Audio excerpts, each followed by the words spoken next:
Hi there, welcome back. Happy New Year. Hopefully you're having a good New Year so far. This is the second video in our Valentine theme series. Excuse my voice, it's still a little bit poorly. I'll do the best I can. Apologies in advance for intermittent coughing. We're going to use these beautiful heart moulds with some lovely details and these I believe they're called chrome effect powders. They're actually for nail art. And I saw them online on Temu because, you know, a bit obsessed with Temu, bit addicted perhaps. And thought, let's give them a go, see what effect we can produce with these. I'm always up for a little experiment, just hoping that they work and they produce something nice at the end of it. So I'm going to apply them into these moulds using just a regular paintbrush, a small detail paintbrush. Decided on those two colours I was going to do. I use a small regular paintbrush because particularly with these kinds of moulds, I find it gets in better into the moulds. So the next bit's going to be a time lapse of me actually applying the powder into the mould. It goes very quick. So there we go. So one of them's got a slight pinky tinge and one of them's got a slight bluey, violety, purpley tinge to it. Apologies for the lighting in this camera work. It's very difficult when you're filming at night time. So going to use some Tea Expert resin, our favourite resin of choice currently. 1-to-1 mixing ratio. Do stir it carefully. Make sure it's all completely combined. And if you're in a cold country at the moment, try and warm up the resin a little bit in advance by putting it either on a heat mat or putting it in just a little bowl of warm water.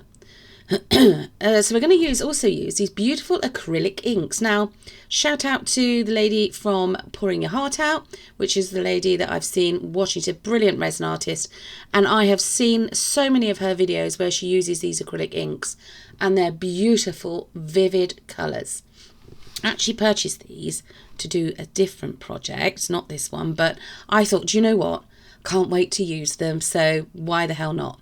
Now, they didn't come with pipettes in the lids of the bottles, so we just used pipettes that we've got. Wash them out thoroughly with water afterwards and you should be able to use them again. So just popped in one drop.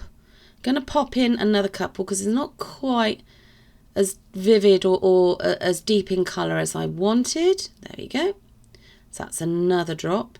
That little mini mixing jug is a little bit on the dirty side. I was a little bit lazy. I should have cleaned that a lot better than that. But don't worry, there won't be any little bits of debris going in with the resin into the mould. Now, I wanted to make it a bit more opaque and probably a bit paler than this. So I've just added one drop, and trust me, one drop of the Vista white pigment, polar white pigment, goes a long way. So as you can see, that's a bit more of a pastely, pinky colour. It's almost like a sort of violetish, bluish pink. Anyway, pouring it into the mould. Oh God, Lord, Laura. Getting this done slowly and carefully. This has been sped up because this video is already going to be long enough and didn't want you to spend half an hour watching me doing this. There we go. And while we're on that subject, don't forget to like, share and subscribe. Hit the notification bell. Tell all your friends. It's free. And we usually upload 3 videos a week. Usually how-to videos, apart from the collaborations that we do in conjunction with Claire's Crafty Corner. So there we go. I had made up way too much resin. All I've done, you can't see this off camera, is I've poured some in the residue of that resin into some puffy heart moulds to make either some keychains, handbag charms, or some pendants. So this is the other colour we're using, and this is called Violet, which looks very blue to me. So I was a bit more reserved with the number of drops I was going to use until had a little bit of a mini mishap and had about 3 or 4 drops go in. So stirred it all up. Happy with that colour, not quite, maybe. Added what I thought was going to be one more drop, ended up being another couple, and it's very dark now, and if anything, probably too dark. Looks dark in the mixing jug, but as you can see on the little stir stick, not quite opaque. So did exactly as I did with the pinky coloured one, added some of the white Vista pigment, polar resin pigment, polar white pigment, and then poured it into the mould, just going around the edges of the mould, just pushing it down into the mould, because there's a lot of detail on these moulds, a lot. And I was just a little bit concerned that perhaps the resin wouldn't get to where it needed to get to, into all the detail. So this is about 18 hours later, shall we say. I am impatient when it comes to waiting for things to cure. Should have waited a bit longer because these were still a little bit soft. But just carefully taking them away from the mould. Obviously leave them longer if you're happy to do that. But I was so desperate to see whether or not this had worked. So just pushing and pulling it away from the mould, away from it.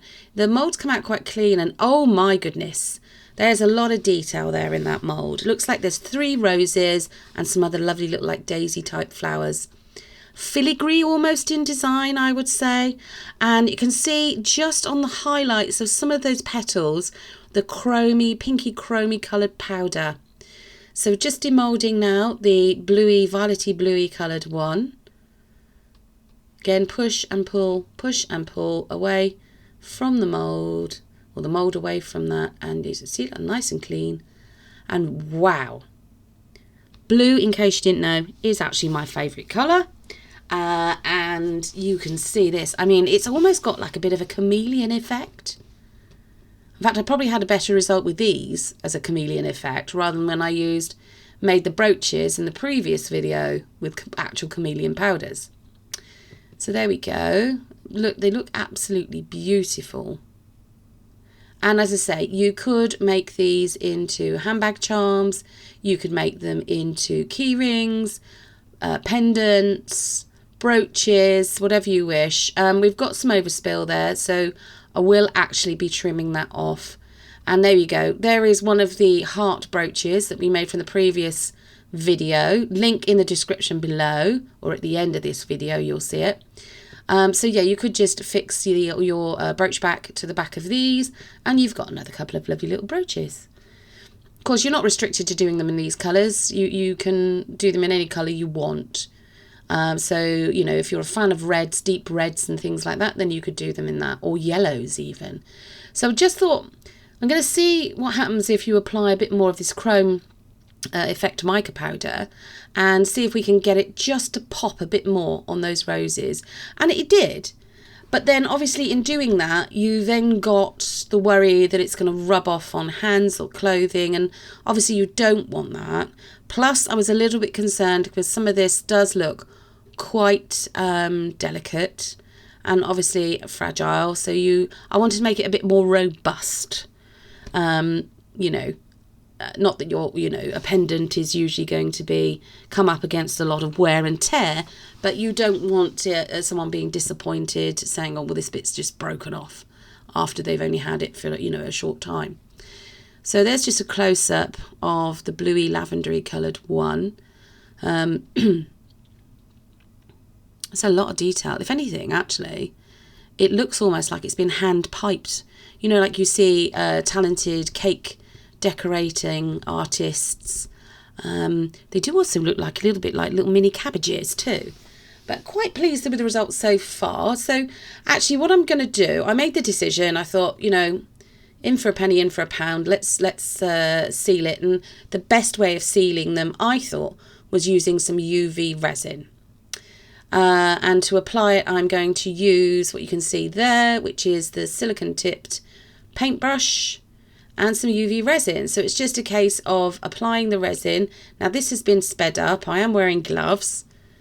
Make sure that you take all the appropriate precautions when using resin and mica powders with regards to if it comes into contact with your skin, and make sure you wear a proper mask and in a well ventilated room. So just applying the UV resin there. This obviously has been sped up. You do it a lot slower than this. So you can do little sections and then cure them in the UV light machine, or you can do it all in one go and just put it in. I think I cured these for a good three minutes in total. Did the same with the pink one. So I'm going to make some bales. You can try putting ready-made bails on them. You could try finding a suitable place to put a very fine drill hole through and just put a jump ring through. Sorry, excuse me. But I decided, I'm going to have a go. It's been a long time, and I am rusty at making jewellery findings. It's been a good 15 years since I think I made anything, but went to our stash, because we never throw anything away, being a crafter, you know what I'm saying, and decided to make a spiral using some round nose pliers just to get the initial little circle, and then some flat nose pliers just to get the spiral to increase in size. Put it to the size that you want, measure it up against the back of the pendant, and then bend the wire at a 45-degree angle to it. Decide on the length that you want then, and that's heavily dependent on how you're going to make the ring part of the bail. So that's the bit, as you can see there, I'm just measuring it up on there. Those are some bail making pliers, 2 sets, different sets, or you can even use the end of a paintbrush or a felt tip pen or a biro, whatever you have. You do not have to go out and buy specialist tools to make a bail or the ring of a bail. So there you go. You can see I've wrapped it around once. I did actually decide to then go back with the bail making pliers. Here we go. And wrap it around again. Now there's 3 different sizes of bail that you can make on there, because it goes up in gradient in size. Sorry, it's a bit fast, this demonstration. If you want another demonstration just showing how to make this kind of bail, drop us a comment, and we can always do that. Otherwise, if you search on YouTube, I'm sure there are plenty of jewellery makers and wirework artists that will have videos on how to do it. So literally made 2 large circles there, and then wrapped the wire around the bottom of those to secure them. Went in with the flat nose pliers and work hardened them just by pinching the wires together. Now I've going to cut it to the length I want there, and then I'm taking the round nose pliers, turning a tiny circle over of the wire, making a tiny little loop, and then just doing exactly what we did before with the spiral pattern, and just working it round and round. Sorry, the demonstration on this it's quite difficult to do and film. So there we go. All we've done is made a much smaller version of that spiral and then flattened it against the bigger spiral. And that will be the side that you put up against the pendant before securing it with your UV resin. So there we are. We've just decided where we're going to place it. Happy with that. Happy with the size of everything. The same with the pinky coloured one. And then, deciding on cords and things that you're going to use. So all we've done is secured it to the back with some UV resin and cured it. So there you go. There you can see them. They're quite large. So, it will accommodate cord. If you make kumihimo, there's an artist called Prue, who used to be on a program called Jewelry Maker, makes beautiful cords with kumihimo cords. You could make that and put that through, or you could use what we've used here, satin cord, or you could use leather, or you could put it on a chain. Totally up to you. You could also put them on keychains and have them as handbag charms, whatever you decide to do. Now these cord ends, all we're doing is just putting them together and then making a little knot. Make sure that you do stop the ends from fraying, and you can do that by adding another little bit of UV resin or some E6000 glue. If you don't want to use UV resin, there they are, both of them together looking gorgeous. If you don't want to use UV resin, you could use some E6000 glue or some glue that is super. And because, I never like to be one that has something that, could we add a little bit more of something to this? I decided that to add some of the beautiful silver chrome pen, the Deco pens, my favourite pens.